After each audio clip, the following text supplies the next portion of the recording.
সনজং পৃথিবীর সবচেয়ে বড় গুহা। এই গুহা এতটাই বড় যে এর ভিতরে একটা নিজস্ব স্বয়ংক্রিয় ইকোসিস্টেম রয়েছে। এর মধ্যে রয়েছে নিজস্ব আবহাওয়া ব্যবস্থা। সাধারণত আকাশে যে মেঘ দেখি, গুহার ভিতরে শত শত মিটার ভূগর্ভে একই মেঘ তৈরি হয়। সনজং এর ভিতরে লুকিয়ে আছে এক অবিচ্ছন্ন আদিম বন আর বিশাল এক ভূগর্ভস্থ নদী। স্বচ্ছ মাছ থেকে শুরু করে রঙিন বানর, এখানে সবই দেখতে পাওয়া যায়। এই গোপন জগতে বাস করছে 250টিরও বেশি উদ্ভিদ ও প্রাণীর প্রজাতি। সম্প্রতি এখানে 7টি নতুন প্রাণীর সন্ধান মিলেছে, যা শুধু এই গুহাতেই পাওয়া যায়।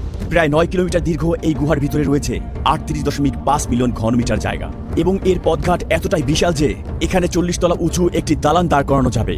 এই স্ট্যালাগমাইটগুলো ঠিক যেন প্রাচীন সুউচ্চ মিনারের মতো মাথা তুলে দাঁড়িয়ে আছে। এই গুহার ভিতরে হাঁটতে হাঁটতে নিজেকে ছোট কোনো কীটপতঙ্গ মনে হওয়া খুবই স্বাভাবিক। পাথর কি কখনো নিজের দিকে নড়তে পারে? সনডং-এ এমনও ফাইটোক্রাস্ট পাথর রয়েছে যেগুলো অর্ধজীবন্ত জীবের মতো সূর্যের দিকে এগিয়ে চলে। বিরল প্রজাতির মুক্তা এবং আরো অনেক ইউনিক ফরমেশন এখানে পাওয়া যায়। এটা গঠন হওয়ার পর 30 লক্ষ বছর পৃথিবী এই গুহার অস্তিত্ব সম্পর্কে কিছুই জানতো না, যতদিন না পর্যন্ত এটি 2009 সালে ভিয়েতনামে পুরোপুরিভাবে আবিষ্কৃত হয়।